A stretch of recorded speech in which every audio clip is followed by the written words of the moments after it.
সমাজকর্মী ও আন্তর্জাতিক পরিবেশবাদী আন্দোলনের নেতা রায়হানুল ইসলাম চৌধুরী ১৯৫৫ সালে চট্টগ্রামে সম্ভ্রান্ত এক মুসলিম পরিবারে জন্মগ্রহণ করেন।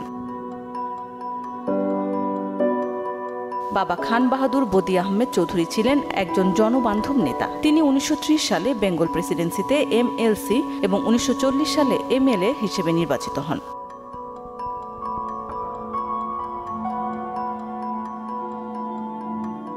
মেধাবী তারুণ্যদীপ্ত রায়হান চৌধুরী তার হাই স্কুল জীবন শেষ করেন ১৯৭২ সালে।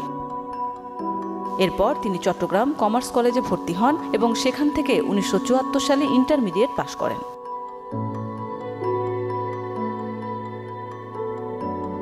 এরপর তিনি চট্টগ্রাম বিশ্ববিদ্যালয়ে অ্যাকাউন্টিং বিভাগে পড়ার সুযোগ পান। সেখান থেকে ১৯৭৮ সালে বিকম অনার্স এবং ১৯৮০ সালে MCom সমাপ্ত করেন।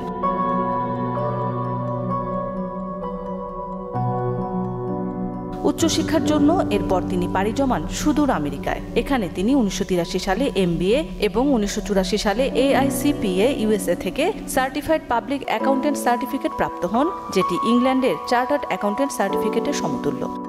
মিস্টার রায়হান চৌধুরী ছাত্রজীবনে ছিলেন তুখোড় ছাত্রনেতা। চট্টগ্রাম কমার্স কলেজে ছাত্র সংসদের নেতা ছিলেন। এছাড়া তিনি চট্টগ্রাম বিশ্ববিদ্যালয়ে আলাউল হল সংসদের নির্বাচিত VP ছিলেন। তিনি দীর্ঘ ৩৮ বছর চিফ ফিনান্সিয়াল অফিসার CFO হিসেবে আমেরিকার হেলথ কেয়ার ইন্ডাস্ট্রিতে কাজ করেছেন। তিনি আমেরিকাতে এনভায়রনমেন্ট ফ্রেন্ডলি রেঞ্জ এবং ফার্ম প্রতিষ্ঠাতাদের মধ্যে অন্যতম পুরোধা ব্যক্তি।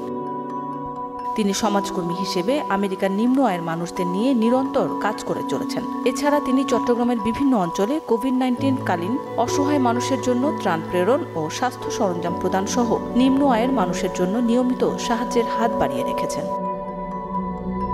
এছাড়া আন্তর্জাতিক পরিবেশ বিষয়ক নানা আন্দোলনের সাথে তিনি জড়িত। বিশেষ করে কয়লামুক্ত বিশ্ব গড়ার আন্দোলনে পুরোধা ব্যক্তি তিনি।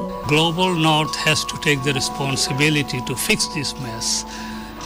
এর জন্য সাফার করতেছে কারা কান্ট্রি লাইক বাংলাদেশ, কিন্তু গ্লোবাল নর্থ ওরা কমিট করে প্যারিস এগ্রিমেন্ট ওরা বলেছিল $100 billion ইয়ার ওরা দিবে। We didn't see anything close to that. So this is all green washing and politicians statements. We need action. কয়লামুক্ত বিশ্বের জন্য তিনি COP26 সম্মেলন গ্লাসগো স্কটল্যান্ডে বক্তব্য রাখেন। কয়লামুক্ত বিশ্ব গড়ার আন্দোলনে কবি কাজী নজরুল তার অন্যতম অনুপ্রেরণা।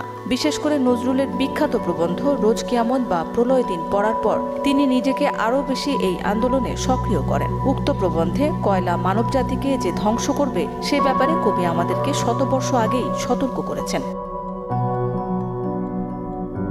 আমাদের পক্ষ থেকে শুভকামনা ও নিরন্তর ভালোবাসা আপনার জন্য।